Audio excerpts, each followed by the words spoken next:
Thank you, Pedro.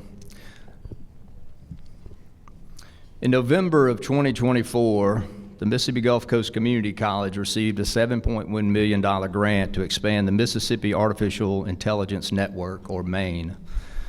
The nation's first statewide AI initiative, MAIN is a collaborative effort among all Mississippi's 15 community colleges, multiple universities, and public and private organizations, uniting under a common goal of transforming Mississippi's economy and workforce through artificial intelligence. President Graham at the time had this to say: "This is a pivotal step forward in Mississippi's future. MGCC and our partners across the state will empower a new generation with cutting-edge skills, prepare our industries for unprecedented growth, and position Mississippi as a leader in the national AI landscape." Just this year in January, Governor Reeves issued an Executive Order 1584 to foster stakeholder collaboration and harness artificial intelligence in Mississippi. Senator Bart Williams, chairman of the Mississippi Senate Technology Committee, said this: "This executive order positions Mississippi as the leader in AI innovation. By embracing AI, we can attract business, enhance state services, and prepare our workforce for future opportunities. AI is a tool for today's challenges, and Mississippi is ready to lead in this technological era, benefiting our communities and economy." Mississippi is making strides in understanding and utilizing artificial intelligence, but there are still too many who have not harnessed the power and its efficiency. That's why we've invited today's guest speaker. Kevin Popovich is an internationally recognized expert in innovation, communications, and creative problem solving. Known professionally as the Idea Guy, Kevin helps business leaders harness creativity and technology, especially artificial intelligence, to drive growth, increase productivity, and build future-ready organizations. As founder and chief strategy officer of the Idea Guy, Kevin has worked with Fortune 500 companies, government agencies, universities, and fast-growth startups to transform how they identify problems and generate meaningful solutions. He's the creator of the Innovation Funnel and the Creative Confidence Index, two powerful frameworks used by CEOs, educators, and the executives to activate strategy, align teams, and accelerate results. Kevin's work sits at the intersection of human insight and machine intelligence. He teaches leaders how to think creatively, ask better questions, and apply generative AI in ways that empower, not replicate, their people. A lifelong entrepreneur and award-winning communicator, Kevin was named the San Diego Business Journal CEO of the Year finalist for his work for helping organizations turn big ideas into measurable results. Please buckle up. If you've not had your coffee, it's okay. And help me welcome to the stage, Kevin Popovich.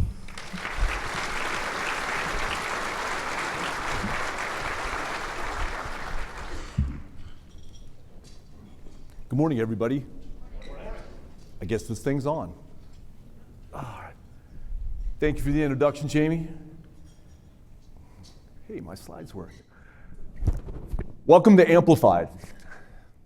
How leaders leverage human intelligence and AI to work smarter, compete better, and stay future ready. That's our topic today. My name is Kevin Popovich, and I'm the Idea Guy. You might wonder, how do you get to be the Idea Guy? My mother said that my father enabled me. Perhaps that was a way, but my mother always added to my creativity and challenged me to do more with less. So at a young age, I created Idea House, which was a creative communications agency. I was an adjunct professor at Duquesne University, an instructor in the School of Business at San Diego State University, teaching creativity and innovation. I was a board member and mentor at Lab and Entrepreneurship Center, the founder of the Idea Lab, the Zahn Innovation Platform, the Zahn Chair of Creativity and Innovation at San Diego State, an instructor in the Department of Cognitive Science at UC San Diego, and the academic program officer at the Design Lab, also at UC San Diego. My TEDx was How Creativity Can Change the World One Bad Drawing at a Time. And my current focus is empowering creativity at work flow to enhance human intelligence and amplify it with artificial intelligence. So once you get to do all that, then you get to be the Idea Guy. All right? And I share that for context. I know that there's a lot of people that talk about artificial intelligence in a number of different ways. My job, as I understand it, is to take something that's very complex and make it understandable so we can move forward together. And that's how I'll frame my presentation today. So thank you to Pedro and Jamie for the the remarks and moving to. Welcome to all the business leaders that are here from the Gulf Coast. I think that the fact that you showed up for such an event speaks to your curiosity to learn more. I hope that the presentation that I provide you today will empower you to move forward. So today, my charge is to entertain, inform, and challenge you on the topics of artificial intelligence, and I hope to do that. And I also want to make it something where you feel that if you want to ask a question, I want you to raise your hand and ask a question, because I think a lot of times I come to events and you put somebody up here and they're talking about a different thing and you have a question. And I think one of the things that I found as a speaker is that my job really more is to facilitate a conversation about something that we all want to have. So I'm going to welcome you. If you really have a question that you think contributes, I'm going to ask you to raise your hand, and there'll be a couple other interactive things throughout the day. It is the morning. I know you just had your breakfast. You got one coffee. I'm sure there's a lot more. But let's get it warmed up because we've got some things to do today. Are you ready? All right. So the first thing that I like to get started when I talk about anything is I want to define it, because I think there's a lot of things that we hear or we talk about, and we'd kind of know what it is, but we kind of don't know what it is, right? I think artificial intelligence is one of those things that we kind of know what it is, right? I know there's a lot of myths about what people think it's going to be. We'll talk about types and when you should start worrying about robots taking over the world, which is a long time away. But I can tell you when you should start worrying, and we'll get to that today. So artificial intelligence, right, I've highlighted a little bit for us to follow along, is the ability of machines to mimic human intelligence. That's it. It's artificial, it's fake, it's not real. It mimics human intelligence to perform tasks like learning, reasoning, problem solving, decision making, but better, faster, and at scale. Does this make sense? Man, it doesn't have to be any harder than this, right? To even simplify it a bit more, AI is software that learns from data to do things humans usually do with less time, more consistency, and better results. It's not that hard. It's a really great application. We've been learning about applications since we all got personal computers. Microsoft Word's an application, PowerPoint's an application, Excel's an application, ChatGPT's an application, Claude's an application. They're applications, they do things. They're designed to do something. And that's all that it is. Now, there's some different types of AI. And the first type that we're going to talk to is referred to narrow AI. It's also referred to as weak AI.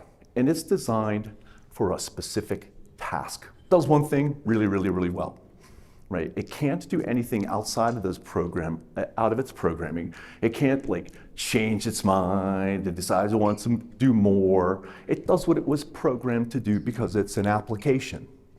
Okay? And it's only good at one thing. How many people see a screen like this almost every night, right? This is, yeah, me too. So this is an example of narrow AI. It does one thing really, really, really, really well. Try to get you to watch something else, right? And how it does that? It's an application that learns from data. It looks at your browsing history, what you watch, what you thought about watching, what you watched all the way. And it makes additional recommendations on what you should watch next, right? And if you binge watch, it probably is doing a really good job, right? Here's some other examples. And the reason I'm going to show so many is narrow AI is embedded in a lot of different things. And I want us to talk about the different things that it's embedded in, because I think people know about AI. I think people are like, ooh, got to get some AI. But you don't know how, right? And you don't know where to start. And it really starts with one thing, doing one thing really, really well. So go through these one things, right? Google search, the auto predicts. You start typing and it kicks out what it thinks you want, or at least gives you a short list, right? It's predictive analytics, right? Netflix in the recommendation, Google Maps, right? Wherever you are, it tells you how to get to where you want, provides additional data. updates as you go, right? Autopilot in Tesla, all right? Assist with driving, email spam filters, ChatGPT. How many people use ChatGPT currently? Yep. And all the amazing things. Amazon product recommendations. Because you bought this, you should buy this other stuff, right? Chatbots for customer service, AI in radiology, fraud detection systems. That says, hey, we think there's something going on in your account. That's not your nice teller. That's an application that's looking at the data that says, something doesn't look right. So these are all examples of narrow AI that are already embedded in our lives. And as you look at the different types of things that it does, it should start giving you some ideas about how you might start to utilize AI in your businesses, right? How many of you have functionality or processes that mimic this? Maybe that's a good place for you to start if you have not done so already. So, had a little fun taking a look at who's doing what in the marketplace. So I use ChatGPT to scour the internet for instances of companies talking about their artificial intelligence within their business process or something. So I did a top 10 list. Who doesn't like a top 10 list, right? So, starting at number 10, voice and chat AI for customer service. Coast Electric Power Association is using conversational AI tools such as chatbots, IVR systems to handle FAQs and service requests. Right? We see this quite a lot, and it's a smart use of the technology. We gave a little score. It comes in at a 2.5 out of 5. And the impact of this has increased customer satisfaction, reduced call centers, the types of things we expect with improved customer service. All right? That's number 10. Number 9, Mississippi Gulf Coast Community College for their AI and workforce development and HR tools, AI tools matching candidate jobs, roles, assessing skill gaps, etc. Right? The impact, faster hiring, improved retention, and better alignment between education programs, local job markets. And we always want to look at the impact because like AI is cool, but to what end, right? There's always a business use for AI, but there should always be that return on innovation as well. You know, cool's great, profitable, cost savings, greater efficiency, that's even greater. And so we always want to be looking at the impact of the technology. Thank you. Number 8, AI for fraud detection in banking and insurance, Hancock Whitney Bank, real-time machine learning models detect anomalies in financial transactions, and that helps lower fraud rates, enhance customer security, and comply with regulations as well. Number 7, smart energy grid management by Mississippi Power, predictive analytics and AI models manage power loads. It improves grid reliability, minimized energy waste, and better long-term planning. Number 6, AI-assisted forestry management from Mississippi Forestry Commission. The impact, increased resource sustainability, reduce environmental risk, and improve yield planning, all through analyzing satellite and drone imagery to monitor forest health. Number 5, retail tourism personalization engines from Revised Resort here at Casino, our host, thank you very much.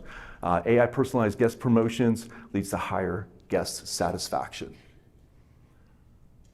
Number 4, AI for medical diagnostics and workflow. Singing River Health System uses NLP and image recognition tools to assist in triage, which is faster and more accurate diagnoses. Number 3, computer vision for quality controls and manufacturing. Shemwar's company, AI-powered visual inspection system on detect defects, reducing scrap rates, enhance productivity, and lower manual inspection costs. Number 2, predictive maintenance in aerospace and defense through Stennis Space Center. AI-driven systems forecast aerospace component failures. The impact is extended equipment life, increased operational uptime, and improved safety. And the number 1 example, shipbuilding and maritime logistics, autonomous ship design, and real-time Gulf logistics. Ingalls Shipbuilding, AI simulates global trade scenarios, optimizes shipping routes, predicts port congestions using satellite and oceanic data, which means faster ship design and delivery, near zero cargo loss, and reduced insurance premiums. So what this goes to show you is that this is not something that's in the future. We're using this today. We're using this today. Right? Here's a quick example for those of you who want to know how I got up with this list. I fed ChatGPT this prompt. For those of you who aren't aware, a prompt is what you type in to ChatGPT to get it to do something for you, much like you have a Google chat. You would say, hey, Google, find this out for me. Well, this is the prompt I used for this. So it was ChatGPT that took our top 10 list on, again, based on the publicly available information. But this is demonstrative of how we're using AI. I had a question, right? I'm like, hey, I wonder who's doing what already, right? Now, I could go through Google and spend time and time and time looking things and scoring things and whatnot. Or I can come to ChatGPT with my question and ask it to do something, right? I can ask it to act as a business technology researcher and analyst, because I always tell it the role that I want to play, because it can be anything that we want it to do. And I'm going to tell it what I want it to do. Review publicly available data and media about companies affiliated with Mississippi Gulf Coast Business Council. Identify variable instances where these businesses have implemented artificial intelligence in their operations. For each instance, provide the following. And imagine doing this manually, how long it would take. Company name and industry description, type of use, innovation level, and documented or credible sources. Then synthesize the information into a ranked list of top 10 most innovative uses across the GCP's member companies. Prioritize applications that show transformative potential, measurable business outcomes, or strategic value. Present your findings in a structured format for use in an executive briefing. This took me about a minute to get this. Right? Imagine trying to do it manually in your workflow. All right. It allows us to stay in leadership roles.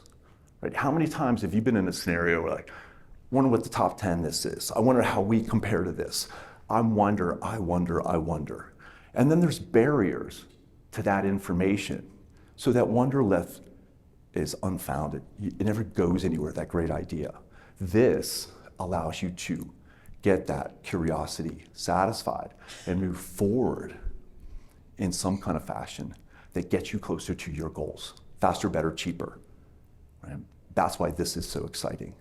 So I'll have a couple other examples of some prompts, how we got the content for today's presentation, because the entire presentation was generated with generative AI.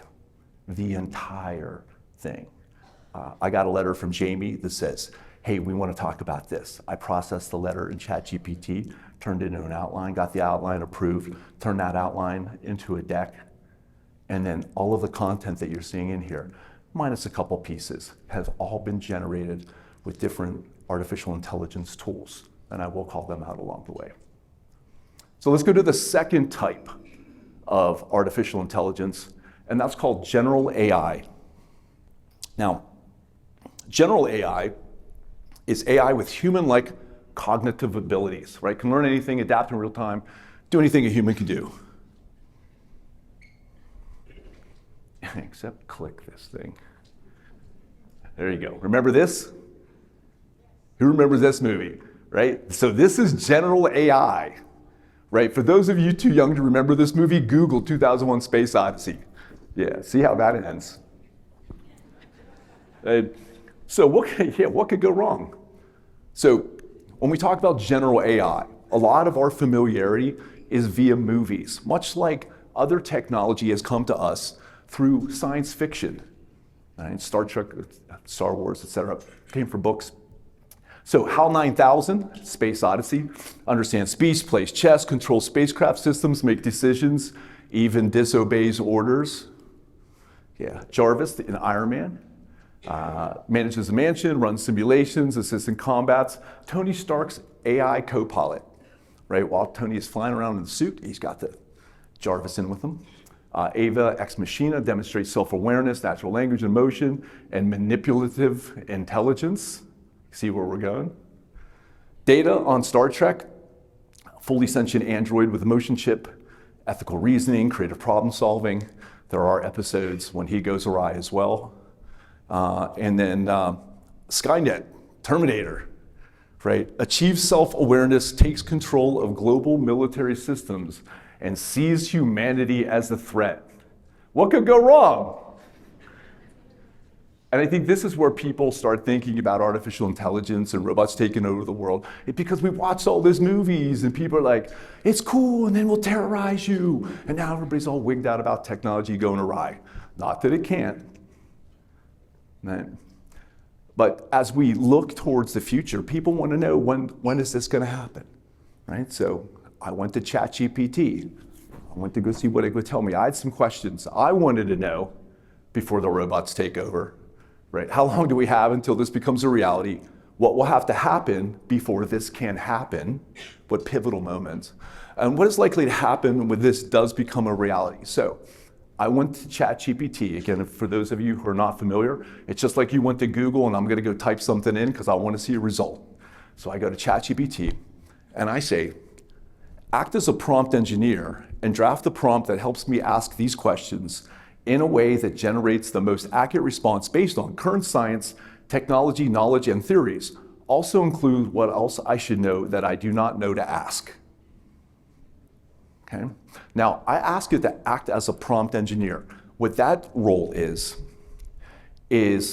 somebody who designs or writes out the thing that you put into ChatGPT. So I'm asking it to help me ask it better. And this is a great trick, it works really well. So what I got from it was this. And we won't go through all of it, but you'll see that there's greater specificity. You know, and I liken a prompt, kind of making a wish on a genie's lamp. Remember when we were kids, they have like Aladdin, and you get the lamp, and you're like, ooh, you get 3 wishes, right? Like, ooh, I'm gonna wish them, I want to be famous. And then the genie makes you like a serial killer that killed more people than anybody else in the world. Now you're famous because you killed a bunch of people, right? The genie's always trying to get you, right? So, and I don't feel like the machine's trying to get me, but I treat it with that great specificity. Okay, I want to be famous, but I don't want to be a serial killer, and I don't want people, like you tell it what you want. So that's what these prompts to me does. It sets it up for success. You tell it the role that you want. You tell it what you want it to do. You set it up with like you had an assistant that's really, really trying hard to impress you. Okay, now make sure you do this and make sure you do this. And this is what it sets out to do. But it can do this in a matter of seconds where that nice little assistant is going to take a minute or two. Okay, and this is the opportunity for us to be able to do much, much more. So to the punchline, here's when the robots are taking over. Now there's a 10% probability that by 2030, there might be a major breakthrough, right? Because you just never know. Alien technology, somebody trips on something, discovers something else, right? But that's only a 10% chance.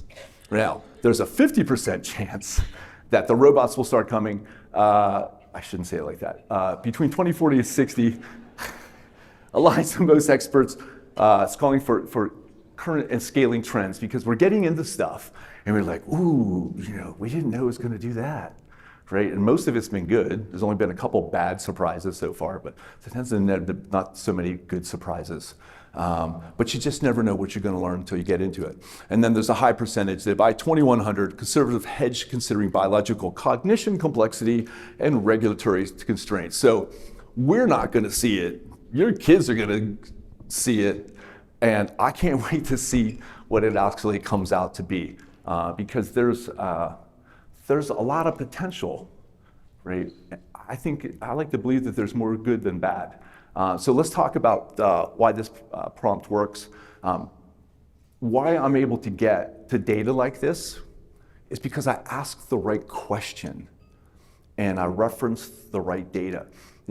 I think that the art of this, maybe it's the challenge of it, right, to begin with, is understanding what to say and how to say it. Because the technology is amazing, but you have to know what it can do. And when you tell somebody it can do anything, people are like, okay, I don't know where to start. It's kind of like you ever go to a menu, like a restaurant, and they just got way too many things and you can't decide. I think it's a little bit like that. I think that if it was a smaller confine, perhaps it would be a little easier for people to adopt, but it really can do anything. And that's the amazing thing about it, is it amplifies your intelligence, your curiosity, your productivity, your contributions to your organizations exponentially. And that's the most exciting thing about this. Now, as we talk about these predictions, right, we got to go into super intelligent AI. And that's really a thing. I didn't make it up because it looks really, right? Super intelligent AI. Surpasses human intelligence across all domains, creativity, strategic thinking, emotional intelligence, everything. So when you start thinking of analogies on this is where you start to go. You guys remember the Matrix? That starts being like super intelligent stuff, right? Now this stuff is way far away. It's theoretical, not even sure you can do it. And they're like, maybe it's this, maybe it's that, right? But there's some of the examples that help you better understand what is meant by super intelligent AI. Definitely the Matrix controls all human civilization within a simulated world, manipulates reality at will. We'll see that part about it. Vicky and I, Robot, outlaws human behavior for protection using superior logic. The architect in the Matrix designs and maintains a complex system of simulated reality with recursive logic. The Singularity, back to Skynet, gains autonomous control of global weapons, acts strategically against humanity. And then, of course, Ultron, Age of Ultron, rapidly surpasses human intelligence, concludes humans are the problem, and acts accordingly. What could go wrong? So these are the types of things that we are thinking about as we think about AI. But we have to understand where we are today, right? And that's the thing that I think is most important. These images that have been created by Hollywood that leverages some foundation of technology, it's great for selling movie tickets. I don't know if it's really the most accurate representation. But when we think about superintelligence, there are some things that defines this against other types, right? Outperforms human in all domains, self-improves recursively, control or reshapes environments, possesses strategic foresight, but it does raise existential risk in human obsolescence or irrelevance, loss of control and alignment, and ethical dilemmas around autonomy, surveillance, and enforced optimization. Well, sure, there's a couple people who are very knowledgeable on this. I like to see what people are thinking. Bostrom suggests warns that a single runaway superintelligence could reshape the future in ways that are either utopian or catastrophic. Yeah, we're at a casino, you got a 50-50 shot. Yudkowsky says, emphasizes the urgency of AI alignment and the dangers of unfriendly AI scenarios. Kurzweil envisions a positive merger between humans and machines, forecasting AGI around 2045. So some are good, some are bad, so don't know. Some thinks it's all going to work out. What do you think?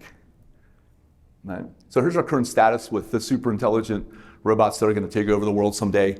There is no system today that does this. Even if you were like a villain in a Bond movie and had like all the money, you can't make it. Like, it's not a thing. Right? There are no LLMs that can do this, that have that general awareness to get us there. However, their scaling performance and emerging behaviors could spark some debate on whether we are actually moving forward towards that or not. But it's a thing, right? But it's all hypothetical at this point. Right? But we have to understand where we are, and we have to understand the differences in the technology. Just think about how the tech that we had to learn when personal computers came around, right? You didn't know nothing about nothing, and all of a sudden you got to go learn all this new stuff. And imagine trying to do your job without a personal computer today, right? The internet, same thing, right? So let's do a quick survey, try to get your blood moving here a little bit, especially people in the back. All right, how many people are using artificial intelligence in a meaningful way, not that you're playing with ChatGPT at work, and turning your like cat into humans and stuff like that, and that makes impactful work. How many people are using artificial intelligence in a meaningful way at work that makes an impact, that changes or do something? Please raise your hand. Please look around, everybody. These are the people that are already using AI at work. Happy face. You made Grandpa so happy. He's so proud. I made this with DALL-E, D-A-L-L-E. It's at OpenAI. I said, show me a Southern grandfather who's gleaming with pride. I'm so proud of all you companies that are already doing something with AI. Now, let's ask, come on, do the trick. Do the trick. Do that one. How many people are not using artificial intelligence in a meaningful way at work that makes an impact? Raise your hand if you are not. Sad. She's so sad at you. Come on now. I want to make her proud. Right? So, of course, I want to have a little fun with you, right? So, listen, man, y'all have been here before. This is me. I'm working on local. Did I get this right? Y'all? Did I spell it right? Autocorrect told me to do it this way. Thank you. I'm making an effort. Thank you. I'm going to be here a little bit, so I got to get this right? So, as I was learning more about Gulf Coast and what goes on, because I came from Pittsburgh, right? I've seen a lot of economic change from Pittsburgh. My family worked in a steel mill. My grandfather worked at the tin mill. My grandmother, so I know what it looks like to have to go through a lot of change through generations, right? And this is an opportunity for you guys to change the way you live and work. Right? So first there was the Industrial Revolution, right? Let me see if this works. Right? Local shipbuilders embraced mechanization. Amid the clang of iron and steam, Mississippi shipyards transformed. Craftsmen once guided by hand, now partnered with machines, launching an era where innovation met grit and the Gulf Coast sailed into the future.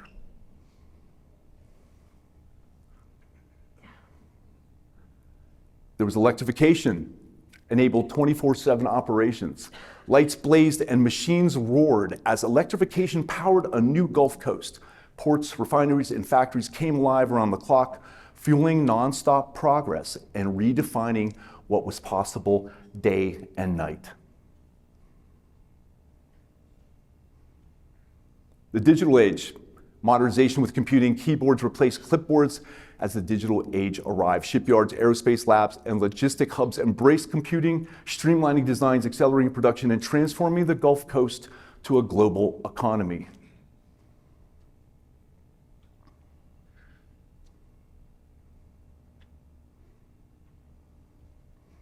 (2005) post-Korean recovery. In the wake of devastation, technology became a lifeline. Satellites guided rescue, data map damage, and digital tools rebuilt connections, sparking a recovery that didn't just restore the coast, but reimagined its future.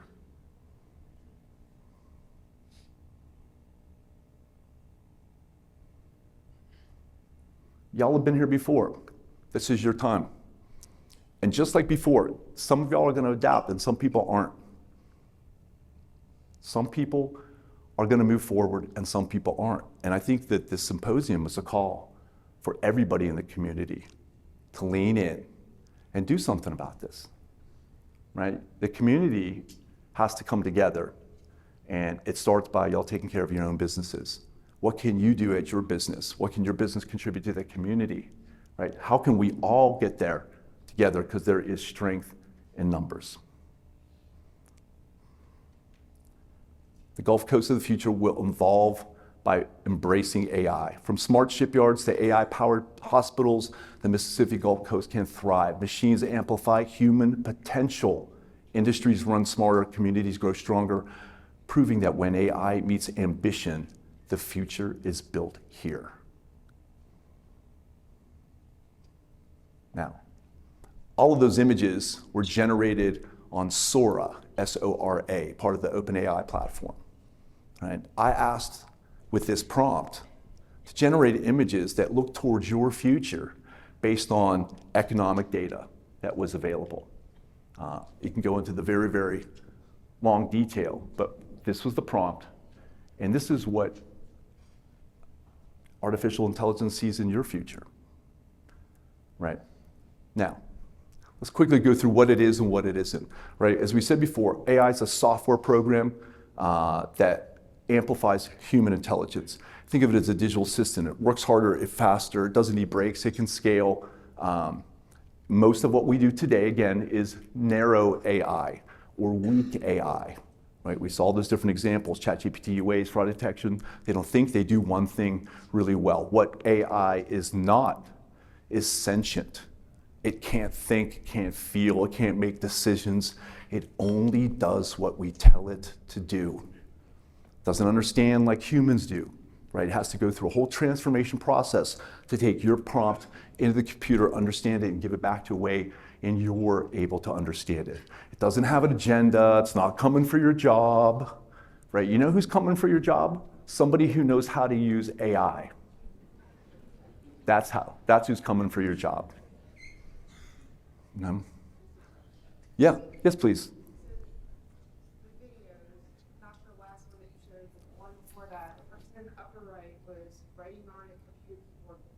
Mm-hmm. So we had some of the, are you going to talk to that about the shortcomings of what we can expect to have provide and validity of the information? Well, yeah, that'll be something for a happy hour.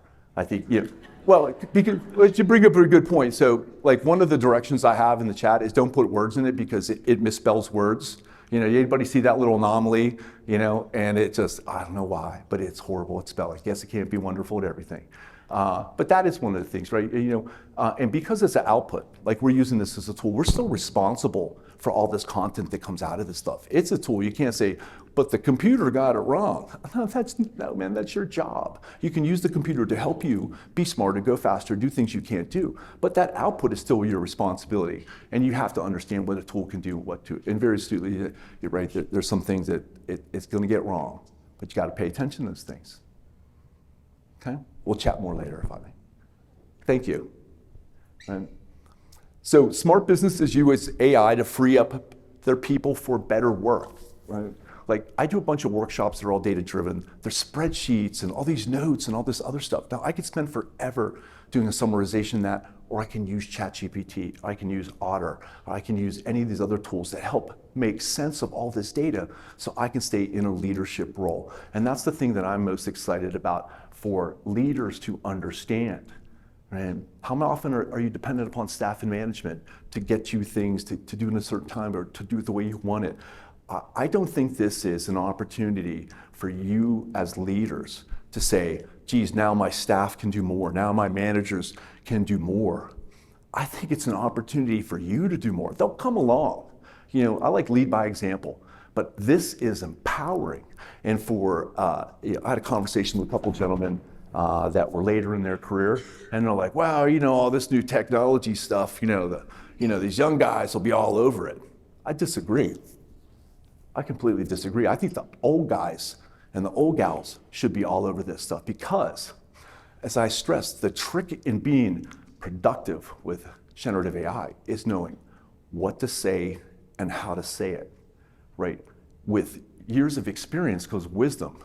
We need to know this, we need to know this, we need to know this. This has to happen first, this has to happen second, this has to happen third. And then you have to make sense of those results, right? I think the younger generation is at a disadvantage because they don't know all those types of things. So I don't want this to be something that, yeah, it's cool and the young bucks are going to get this. Man. This puts you back in the game, right? That this is why this is exciting, right? They say, like there's, you have, youth and God bless them, all their little old parts, right? But as we say, there's nothing like old man treachery, right? You can get in there, stuff, you can do things. Right? I think it's an opportunity for us to go in and show people what we know we can do. Right? This is an opportunity to refresh yourself, to invigorate your contributions to your company, and to do things you literally only dreamed of before. Smartest companies in Mississippi will not be the ones with the best tech. They'll be the ones who know how to use that tech to make their people smarter, faster, and more strategic. I'll stand by this. Now, let's talk about some myths and some truths, because these are always kind of fun. Myth, AI will take your job, make your job obsolete. No, it won't, right? It's going to make changes to your job, but I think it's going to be all changes for the good. You're not going to have to do that boring, laborious stuff. You're going to stay to the good part of your job, perhaps where your strengths are, right? Creates new opportunities. Only tech companies need AI. I disagree. Shipyards, hospitals, farms, hotels. In the top 10 alone, we saw different industries utilizing generative AI.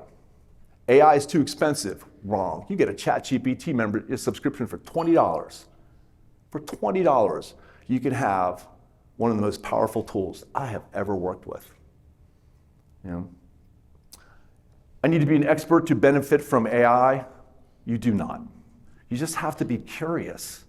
You have to get past perhaps any little phobias or not being confident in your ability with technology. This is the friendliest piece of technology I've worked with in a long time. I'm here to tell you, come on in, the water's fine. Now, this is why it matters, right? Businesses across your region have the opportunity to improve efficiencies, reduce costs, enhance customer experience, creating competitive advantages. And I'm telling you, ignoring AI today is like ignoring the internet, right? It's like ignoring personal computers. We can go back in time, right? It's like ignoring Henry Ford and the processes that came with that. This is a big deal, and it's happening. It's not like I'm gonna wait and see, right? If you wait and see till today, I hope now you finally see that nobody else is waiting. Everybody's moving forward. Organizations within your region are already successfully using it. So if you're not, you really need to look at why. Here's a couple key takeaways as I wrap up my remarks for this morning. And I really want to make sure that I emphasize these, and that's why my key takeaway. AI is here, and it's practical. The trick is figuring out where to add it to your business and your workflow. It's not going to do everything, but if there's 7 steps in your process, it's probably going to help out with 2 or 3 of those. And that's how you start with it, right? AI amplifies, not replaces human intelligence. This makes you smarter, better, faster, right?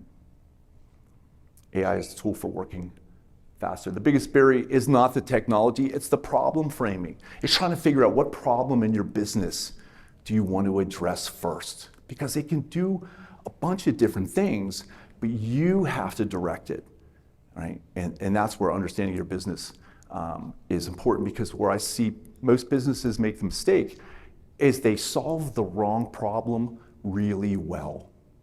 And they got money, time, and pride into this really solution, but it's not impacting the thing that they needed to impact. So understanding the problems you're trying to solve is critical, right?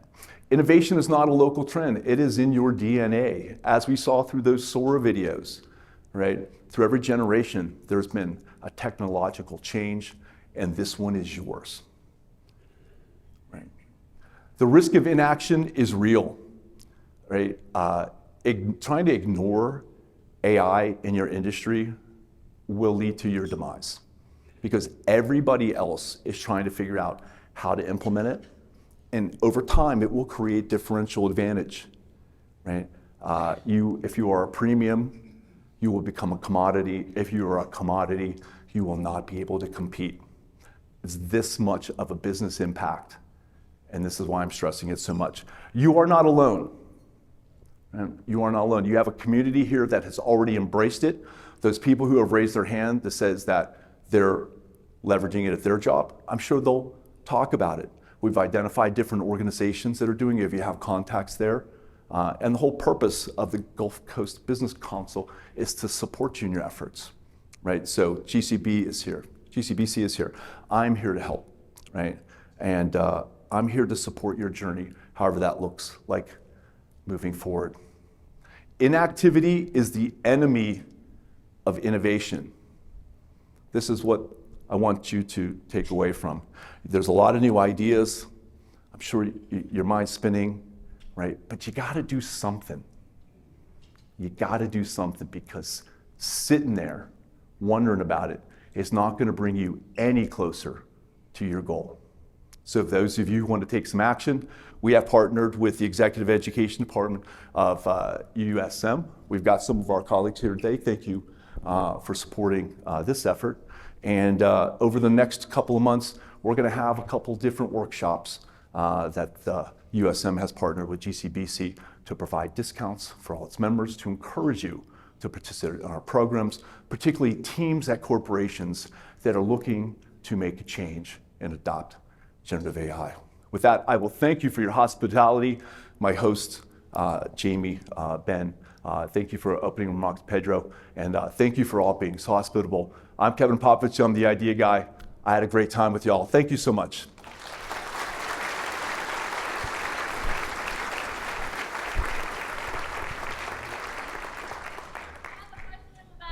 Yes.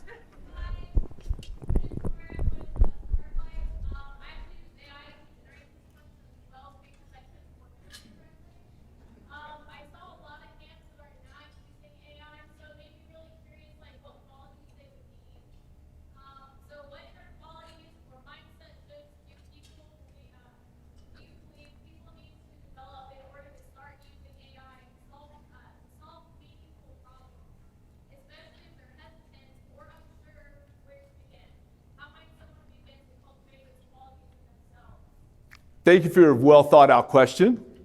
So if I'm hearing you right, you want to know how do you get started, yep?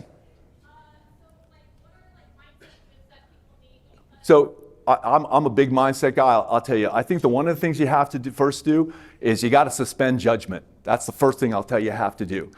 Because you get a lot of people that are like, I don't know about this technology and them robots and it's going to take over the world one day. Like, nobody wants to work with that.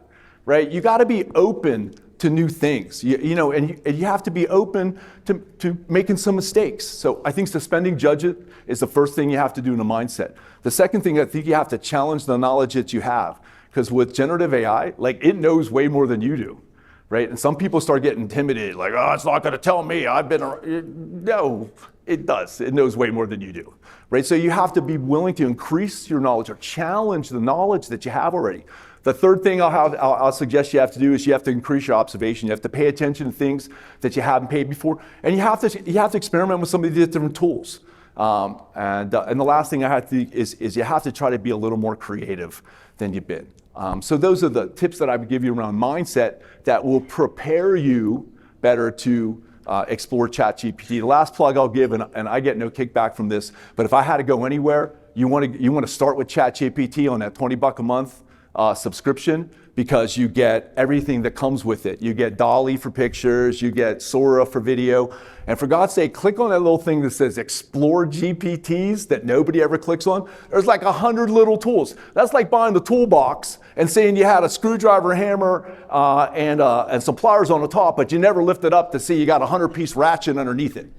Okay, so explore the GPTs. Yes, sir.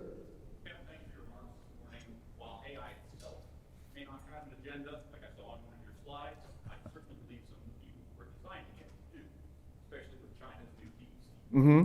What kind of privacy regulations, data protection safeguards, or Great question, thank you. So the basis of like ChatGPT and LML, right? It's a learning module. So it learns from the data that we give it, right? It does a trick. 1,000 people ask it the same thing, and it starts averaging the data that says most likely the answer is this, right? So when you use ChatGPT, kind of like in your browser history, right? That goes somewhere. So Chat knows you asked it this and you asked it that. So be mindful about what you're asking it. I've had some people do some funny things on what it asked it, but that data goes into all of the data around that. So first of all, your data is not safe. Now, I don't want you to get like too weird about it. Just knowing that it's not like a browser history, and they can directly associate a search to your browser. but your information goes with everybody else's around it into a giant pool, and that's how it learns. So the things that companies are doing, sometimes companies are just saying, hey, we'll create a workspace. And that's a type of environment in ChatGPT you use, like you'd use your work email, like you would log into like SharePoint or a Google Drive, and it's got some barrier, and it's just work's done in a workspace. You have other people, like I have a client in Pennsylvania, it's a dental insurance company, they have their own. And because patient privacy is of such a concern to them that they've just built their own. Now, how does their thing compare to ChatGPT? About like that. But they don't have any issue, and all of their people can use it. The nice thing on there is all of their policy guidelines and all their internal data is available in that ChatGPT, their version of it, which makes it much more productive than it could be. So be mindful of the privacy and the information that you put in there. It is not private. Right? It is not private, but it's not the same as your browser history. And if it's that big of a deal, you have to create an environment, whether it's like a ChatGPT workspace or create your own, which is not too cost prohibitive any longer. I hope that answered your question. Any other questions? Jane, you have a question? No, but Kevin will be available, I think, just immediately after this if you want to sure catch will. him. Yep. Thank you, sir. The show must go on. Yes, sir. Thank you so much, everybody.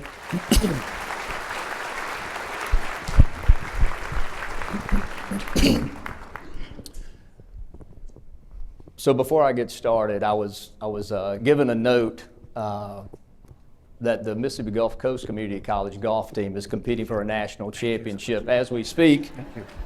It happens to be their third. So we don't want to leave anybody out. We've got incredible community colleges, as we all know. We want to celebrate them. So I'm going to, for the next 20 minutes or less, I hope, talk about the coast economy, but in the context of comparing us with what the rest of the state looks like and looking at a few other regions in the Northern Gulf. I think perspective is important. But let's start first with the purpose here of the Gulf Coast Business Council. So the Gulf Coast Business Council's purpose is to champion common economic and business interests for Hancock, Harrison, and Jackson counties by identifying issues, convening resources, and framing public policy, and finding solutions for coastal Mississippi. So let's start with the state of Mississippi. If you've been around paying attention for the last few years, since 2020 to 2024, the state has really been on an economic development roll. Over $32 billion in private capital investment, over 22,000 in jobs. Thank you, our leadership in Jackson, the Mississippi Development Authority. But what's become apparent is that Mississippi has become a place where large companies want to invest. And if you look at this map, don't get too focused on the circles. We've had really large announcements in Madison County and one more recently, Compass and Meridian. The point is that Mississippi is doing really well from an economic development standpoint. Let's talk about gross domestic product. It was just announced by the U.S. Bureau of Economic Analysis that Mississippi ranked number 2 in the nation for gross domestic product growth in 2024. Now, even adjusted with inflation, that's a 4.2% increase, or over $1 billion from 2023 to 2024. Mississippi is winning in a lot of ways, but probably the most impactful thing I think that we've seen recently, let me mention this first. Accelerate Mississippi. This is in 2021, I believe, the legislature finally passed the state to authorize a department focused on workforce development. For decades, we've been doing workforce development. It's been scattered around different agencies and different organizations, but we consolidated that all under Accelerate Mississippi. And as recently as this year, our workforce development program ranked 3rd among our southeastern competitor states. And so we went from 4 to 3. Mississippi is doing all the right things, and it's showing up in our workforce development, in our economic development. But here's the number I really wanted to show you. In the cumulative state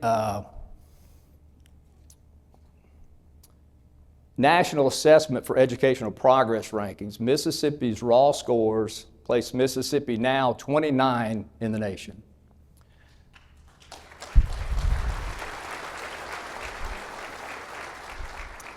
And when adjusted for demographics, Mississippi ranked number 1 in 4th grade reading, 4th grade math, and 8th grade math, and 4th and 8th grade reading. Now that is something to clap about.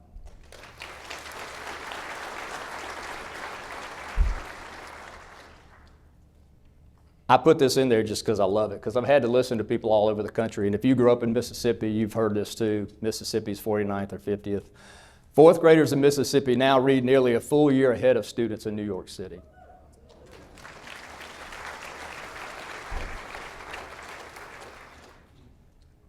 But the question is why? How did we arrive at this? Did this just happen overnight? The answer is no.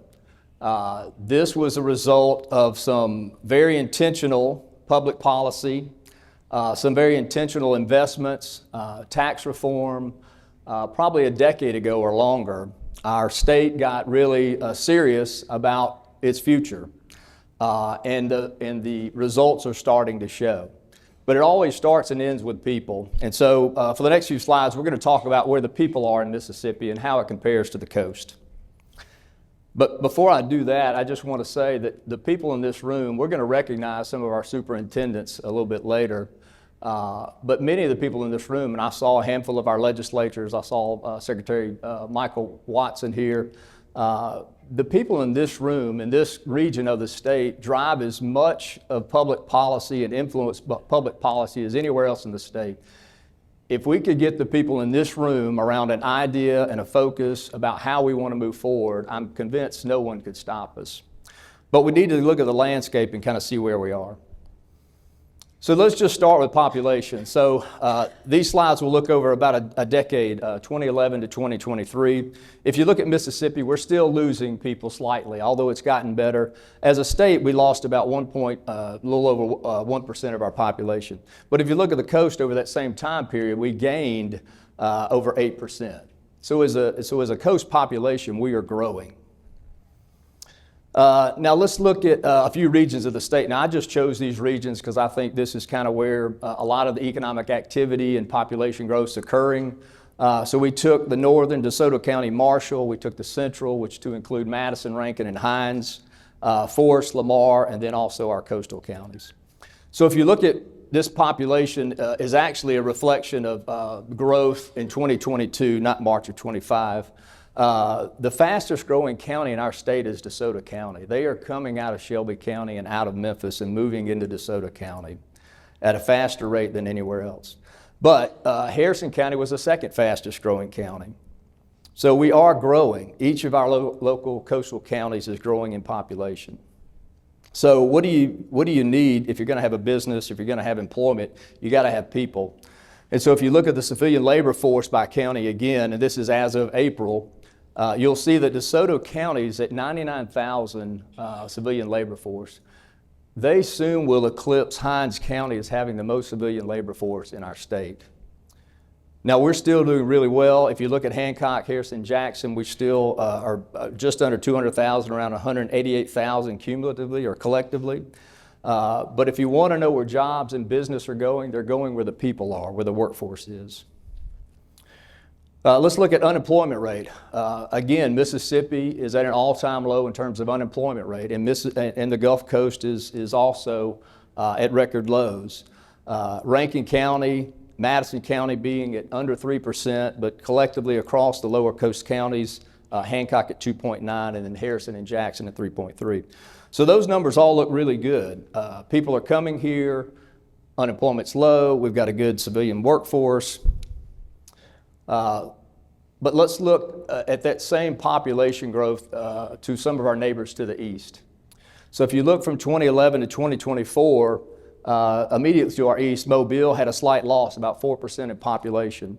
But if you look a little further east in the Panhandle, Pensacola had almost a 20% or 18% gain in population. There's something there in that Panhandle that people are attracted to and they're moving for. Let's talk about employment. In fact, Governor Reeves just yesterday sent out a press release. Mississippi reached its all-time high employment with 1,202,000. That's non-farm jobs. More people are working in Mississippi now than they have been in our history. And when you compare that to what it looks like on the coast, the state employment grew over that period about 9%, and we were right at 9%. So we're tracking along with that really well. Let's look quickly at housing, because people have to have a place to live. Median earnings. Look at the earnings growth over that same period of time. The Gulf Coast at 33%, Jackson to our north at 40%, and Mobile at 40%, and Pensacola at 32%. So that looks pretty similar. And then housing. If you look at Mississippi and the Gulf Coast, that housing percentage has increased at the same percent. If you want to buy a house, the median listing price in the Gulf Coast right now is around $300,000, about $294,000. If you wanted to move to Pensacola, that house is going to cost you on average $360,000, $367,000. So we're still affordable. I won't call us cheap, but we are affordable. This is the part where I think the mayors and councilmen like this part, or they don't like this part. It depends how the numbers show up, right? But it is a way of tracking economic activity, commerce. How are people spending money in our cities? And I'm happy to report, again, we're comparing this to other regions. So if you look again at the north, to include DeSoto and Marshall County, they are growing at a faster clip in terms of increases in sales tax than the rest of the state, 6.15%. Now this is year to date, so our fiscal year, we've got 2 more months to end this fiscal year. But year to date, compared this year to the previous year, they've grown 6%. Now we've grown a modest 0.4%. And I will say that we're at all-time high. Post-pandemic sales tax collections on the Gulf Coast reached an all-time high, and we've not slipped from that. Although if you look at individually at February and March, there was some slippage in terms of what the collections look like. And as a state, we're slightly better than what the state collected. But again, DeSoto County is pacing pretty quickly. So let's look individually at the cities in our lower 3 counties, and we'll start with Hancock. Now the size of these circles indicate the size of that sales tax collection. So a larger circle means larger collections are taking place there. So I don't want you just to focus on the percentage, but look at the actual size of the circle. So Waveland generally collects the most in sales tax in Hancock County. They're right at $2.7 million now, slightly up. Bay St. Louis also slightly up. Diamond Head has seen a slight decrease, or not more than a slight decrease. Now this is year to date. They've still got 2 months before the final collections will be done. Let's move to Harrison County. Now you see Gulfport, that's a pretty large circle. That in comparison to the other sales tax collections from cities in the county, they're second largest city in the state. So you would expect them to have a large collection, and they do. Gulfport year to date is slightly off. Not by, just not even 1%. D'Iberville slightly off, but Biloxi, Long Beach, D'Iberville off, Gulfport slightly down, Long Beach slightly down, just a few thousand, Pass Christian and Biloxi up.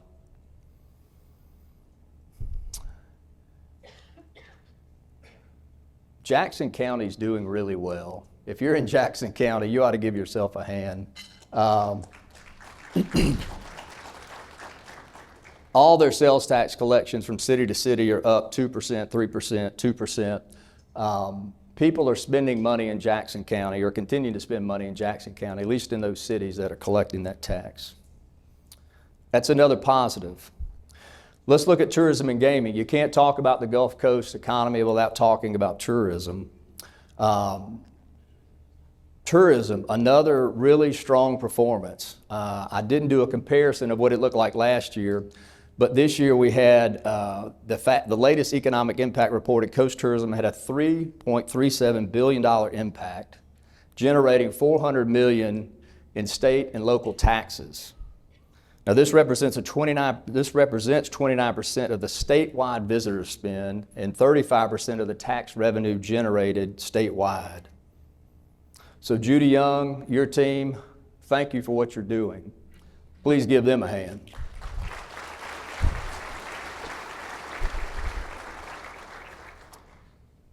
Now, I want to tie one little note here because in 2012, there was an initiative from the Gulf Coast Business Council to merge the 3 counties into a regional tourism commission.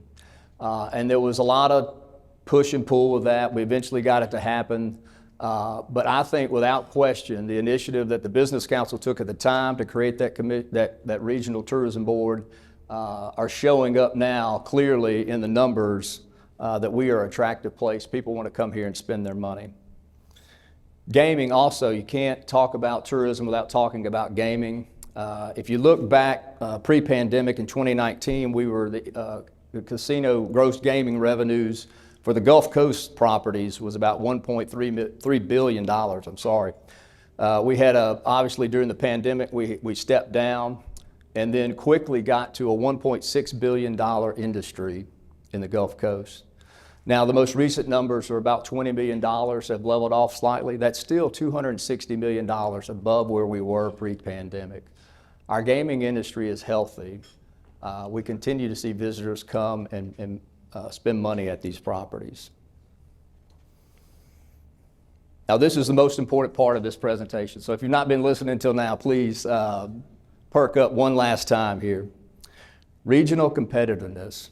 Now, I've shared with you a bunch of numbers. The state's doing well, economic development's doing well, our education system's doing incredibly well. But how are we competitive with our neighbors around the country?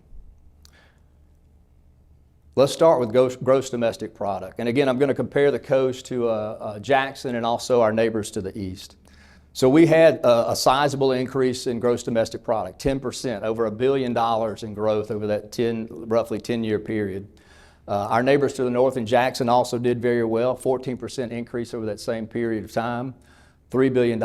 But as you go further east and look into Mobile, who had a 20% increase, and then into Pensacola, who had almost a 35% increase in their GDP, the numbers start to double and triple what we're doing here. So let's talk about what our economy looks like. If you wanted to dissect kind of what our employment, in terms of the economy, what our employment looks like, where are most of our employees? So as you would expect, because tourism's heavy, accommodations and food services represents about 18% of the employment in coastal Mississippi as defined by the MSA.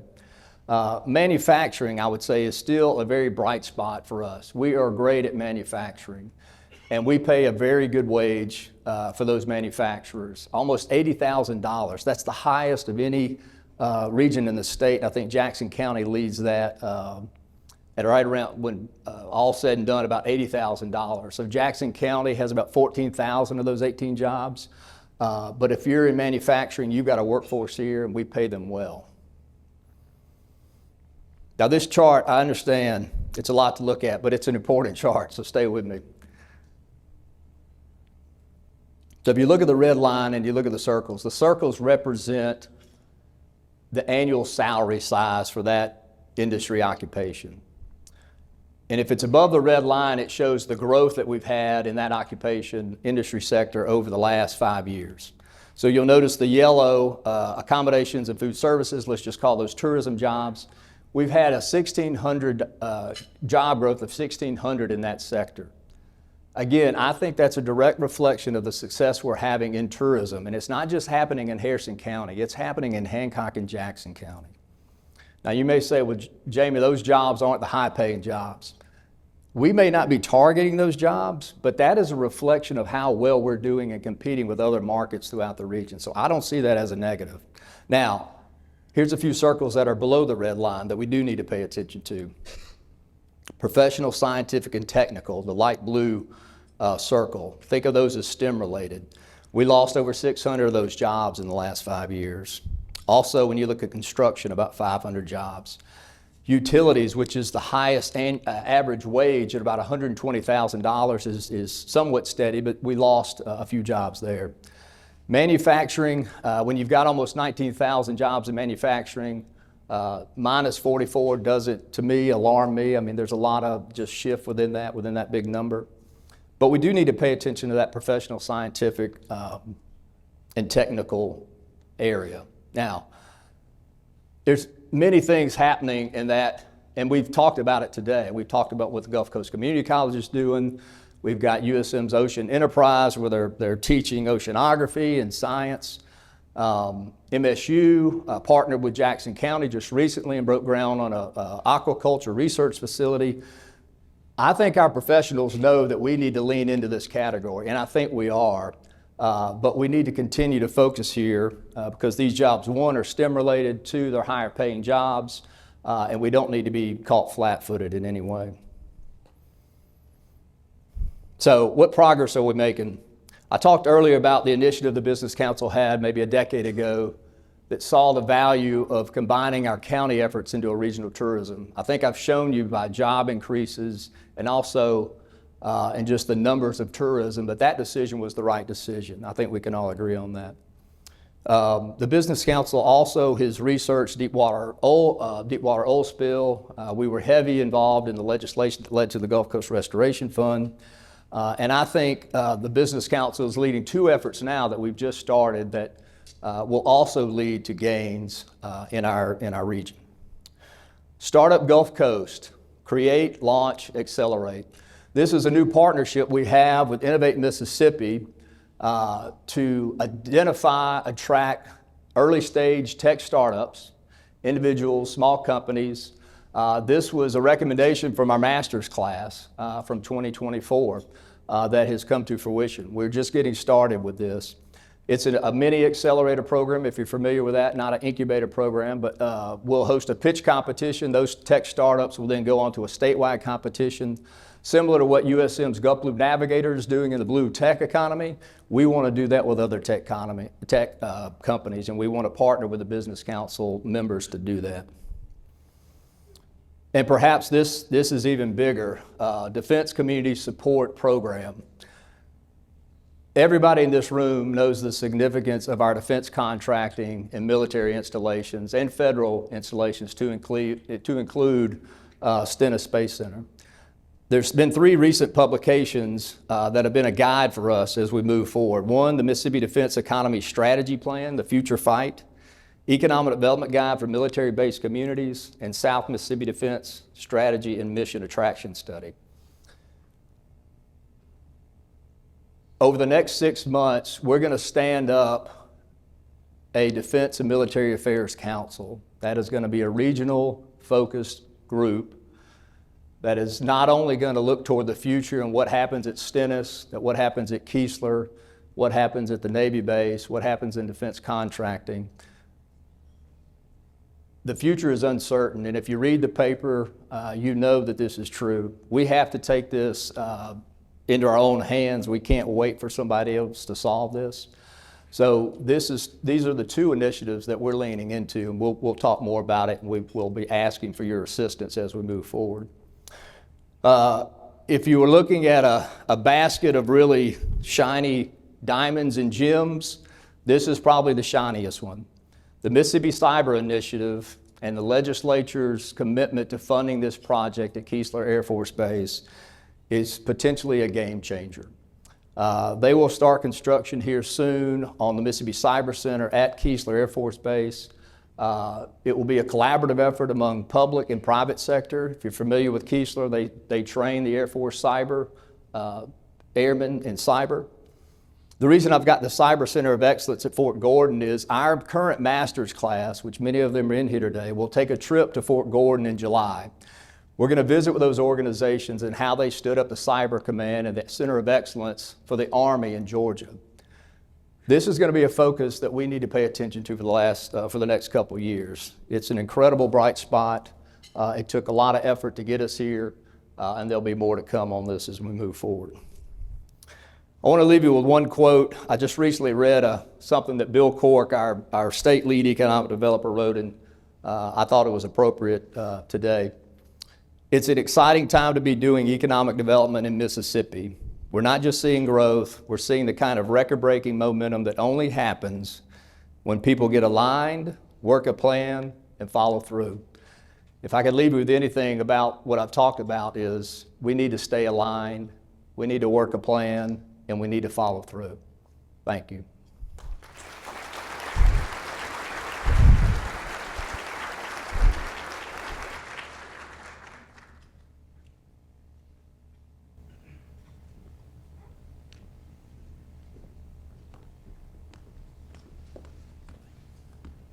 Thank you, Jamie. Great presentation, great program so far. I'm Jonathan Jones, Chairman of the Business Council. We're getting down to the finish line here. I'll do my best to keep us on track. But I do want to say it's an honor to be in this role, to serve in this role. Business Council is a great organization with a great staff, small but mighty. Great list of initiatives that you saw here. Great members, great board, and a distinguished list of past chairs. And when Carrie Wilkinson from Ingalls called me to talk about passing the torch, her main selling point, not that she needed one, was that Jamie is such a very capable leader. He's doing a great job leading the organization, and we're in capable hands, and I couldn't agree more. So if y'all would, let me recognize Jamie for his leadership.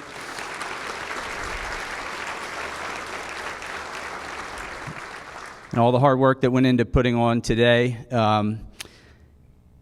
Jamie talked about, we got a lot to be proud of, but we still got a lot of work to do. And so just two themes from today that come to my mind. The first one is, we're not going to get where we're going if we're looking in the rearview mirror. We really don't need to be dwelling on the past. I think we need to focus on the future. I'm not talking about when robots take over the world, Kevin, but rather just pay attention to what's in front of us and continue to innovate and be creative. And then the second one is, this is a region, and we need to act like a region. Everyone else in the rest of the state and the rest of the country thinks of us as the Gulf Coast. And so if there's something going on that, is meant to benefit one county to the detriment of another, or one city to the harm of another, an industry over another, or even a business over another, those are probably not the right things for us to be doing, which is a pretty good segue into the last section, which is the Rising Tide Awards. But before I get to that, I do also want to recognize the staff here at the Beau Rivage. They're not in the room right now. They're probably in the prep kitchen. So if y'all want to clap really loudly for those folks.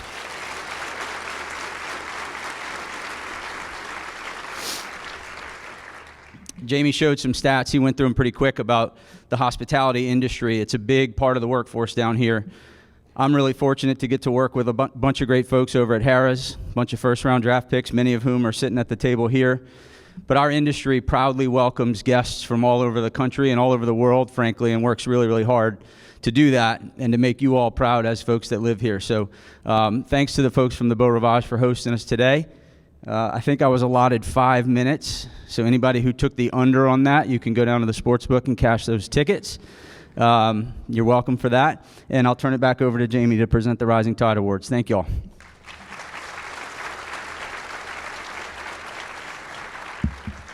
I'd like to ask Pedro Sherry, do you mind coming up, sir?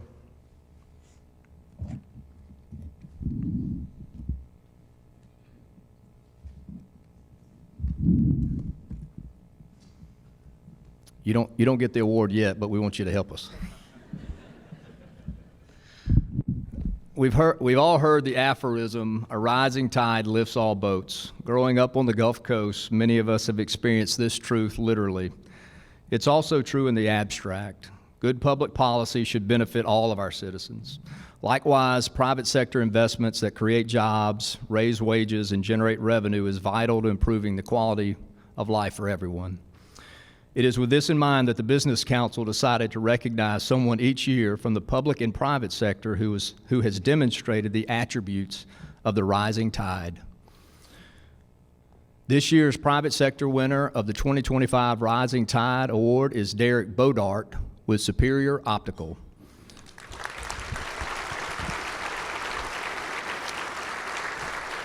Superior Optical investment in coastal Mississippi and its people are a great example of what the Rising Tide Award is all about. Based in Ocean Springs, Superior Optical Lab operates one of the most technologically advanced wholesale optical laboratories in the United States.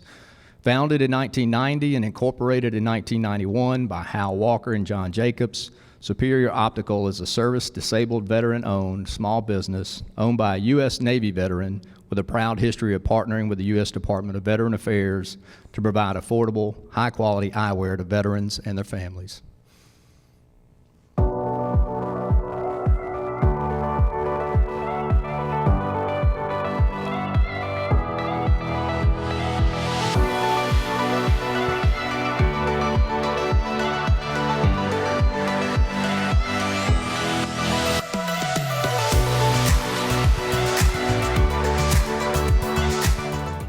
that differentiates Superior comes down to three things. One, our technology. Two, our people. And three, our product. We are truly one of the most technologically advanced laboratories in the United States. And when we talk about technology, we talk about everything from when orders are coming into the lab. For example, from our ECPs, we have all the major ordering platforms. And also when we have orders coming in from the VA, we use a system called POS. And what that does is allows everything to transmit electronically into our lab and then interface with our DVI lab management software. From there, everything is processed seamlessly into the lab. So from a technology standpoint, we really are proud of what we have here. And it really allows us to operate a very well-run, efficient optical laboratory. Superior Optical was started back in 1991 and is located here at Sunplex on the beautiful Gulf Coast of Ocean Springs, Mississippi. We've been making eyeglasses for the VA hospitals across the United States for about 20 years now. We take a lot of pride in what we do, and with our recent expansion of over 45,000 square feet and the purchase of our new equipment, it enables us to get a good turnaround time and a good quality product to our nation heroes, which are the veterans across the United States and the VA hospitals. What I like most about working with ECPs is the relationships I get to build. They're not only friendships, but we get to work with each other and we help give to people's sight. Superior Optical has been growing over the years, and as we've grown, our product catalog has grown too. We're now carrying Verilux, Hoya, Shamir, and all the name brands of anti-reflective coating. Superior ensures that every one of our customers are satisfied with their product because we like to do a lot of follow-up and face-to-face visits. We want to make sure that you're getting a good quality product at a competitive price. I've been in this industry for around 30 years, and I think the biggest difference between other optical labs and this one is the investment that the owners have made in the people. And recognizing that South Mississippi isn't a hotbed for optical labs, the owners have the foresight to create a training environment. We have a training room, we have a trainer to be able to train our folks to be able to do the job that we need them to do. Thanks for watching. And goodbye for now from all of us at Superior Optical.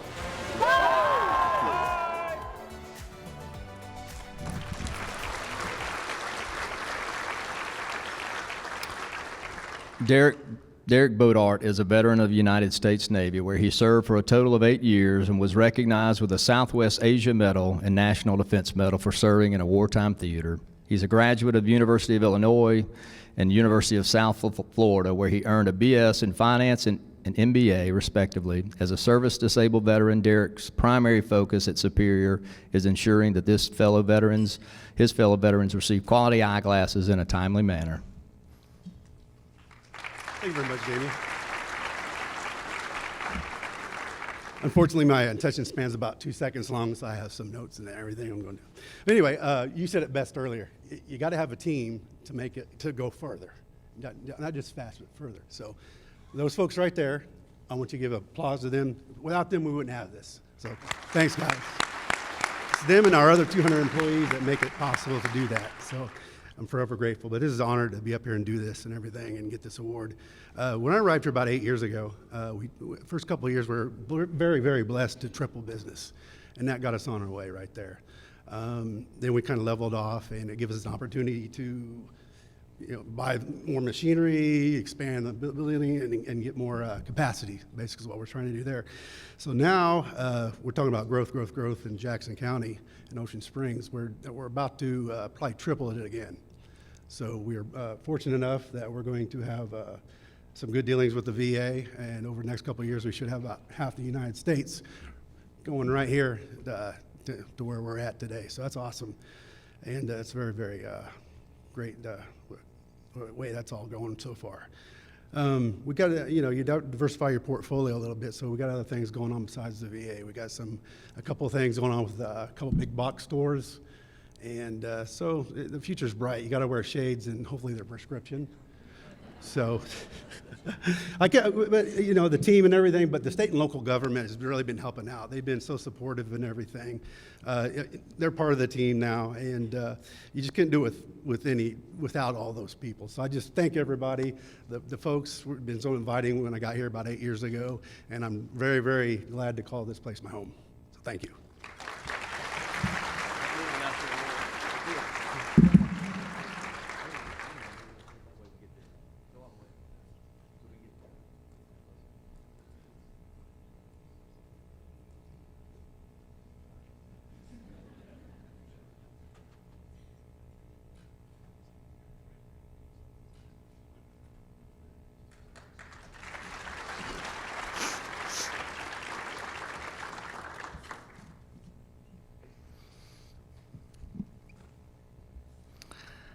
It's now my honor to announce the winner of the public official selected to receive the 2025 Rising Tide Award.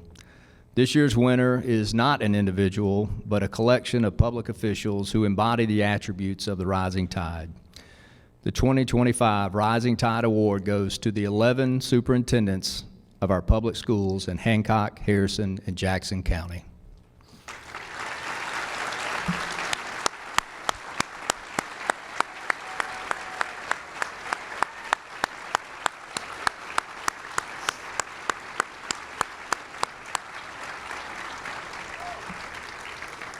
Now, we're going to do this like graduation, right? We're going to announce the names individually, but wait to hold your applause until they're all announced. And then we'll have a table stand up and cheer for the person. Okay, Marcus Boudreau, Biloxi Public Schools Superintendent.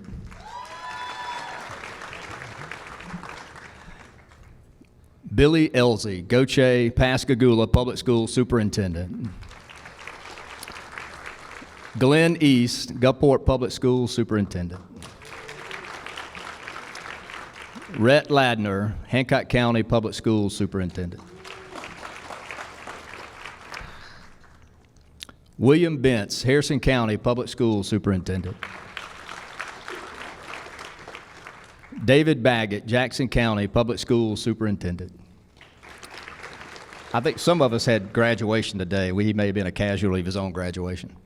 Dr. Talia Locke, Long Beach Public Schools Superintendent. Dr. Oswego Harper, Moss Point Public Schools Superintendent.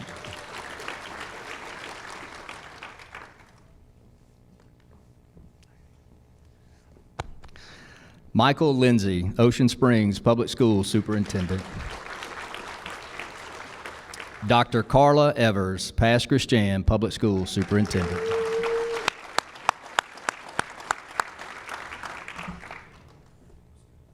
We talked a little bit about education and the success the state's having. The public schools on the Gulf Coast lead the state in almost every category. If you live and work here, you can confidently send your kids to public schools, which is a huge advantage. We can't recognize a more important group of individuals that impact our communities. Please give them one more round of applause.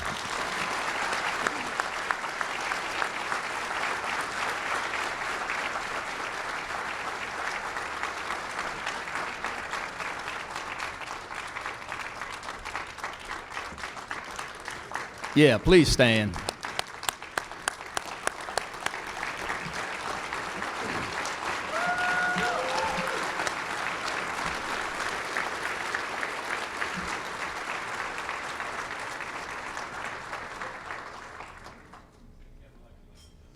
This is the only part we can't practice.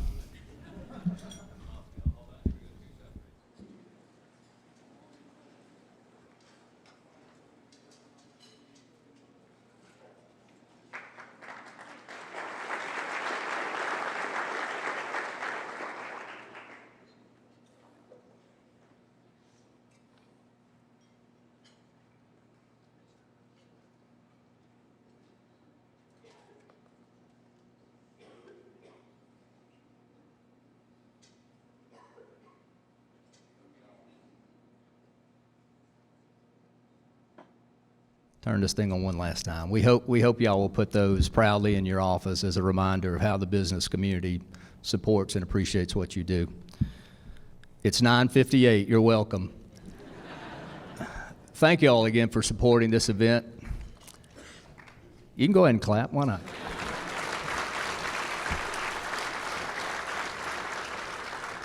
It does take a lot to pull this off. We can't do it without you, but I do want to recognize our staff one time.